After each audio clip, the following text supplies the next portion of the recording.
If there was one physical subject, one material subject that we should focus on, in my opinion, it is very clear that the head of the snake is the financial system. We can argue till the end of time about who runs the world. Is it the Jesuits? Is it the reptilians? Is it the Illuminati? Is it the Freemasons? We can go on and on and on and on about this. But I don't think it is reasonable to even begin arguing about the mechanism that is used to exert this control. The mechanism is finance. The whole point of finance is to indebt, otherwise to enslave. What is a mortgage? I mean, what does that stand for? It's a death grip. So when you get a mortgage, you have a death grip held over you because you are in debt. You don't even own the house. The bank owns the house that loans you the money to buy the house, unless you're fortunate enough to have all the money to buy it outright. And even then, you can be taxed by the government, and if you fail to keep up with those taxes, the government can then take it from you. The whole system is based on a financial fraud which effectively takes the power that we have and it gives it to a tiny group of individuals who are running the world through the control of finance. With the infinite supply of money that we have allowed them to take, they have literally an infinite supply of money, and with that money, and from their psychopathic point of view, they have bought everything and everyone who can be bought.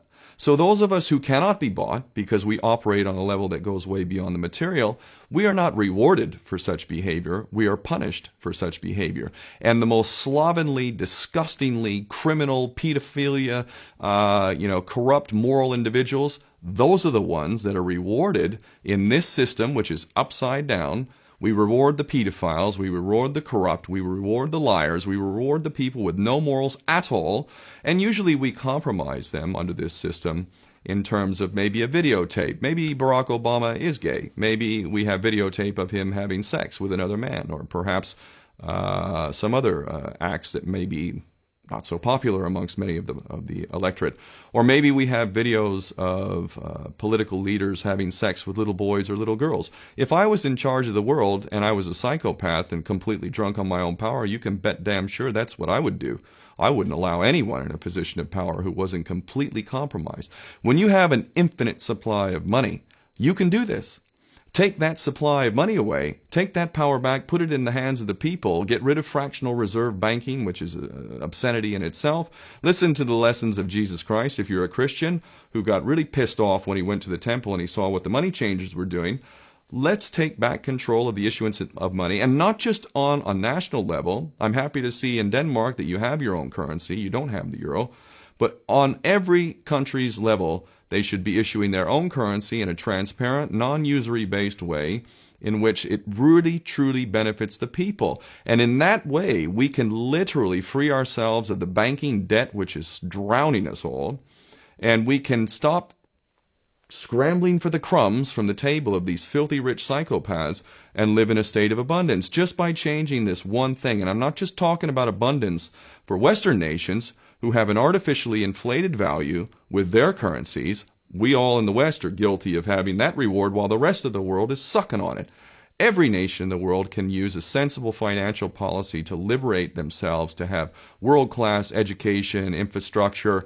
Everything that a healthy society would require can be had in the worst, most corrupt African country, in any part of the world. We can all have that if we simply change that one thing. John F. Kennedy did that about 6 months before he was taken out. He issued United States notes as opposed to Federal Reserve notes. I can assure you the powers that be knew the power of that act, and they took him right out. So the bottom line is, if we as people understand this very simple principle, just this one thing, change this one thing, we can solve every other problem you can name. I don't care what the problem is. I can bring it back to the financial system and an infinite supply of money for a bunch of psychopaths who are running the world, as opposed to an abundant supply of money for all of us. So in that sense, I'm very optimistic. This is not rocket science. I am not the smartest guy in the room. We can all understand this. And as soon as we do, we can exercise the same power that we had, but relinquished, and we can have a future for ourselves and our children. There's a lot to be optimistic about, quite frankly.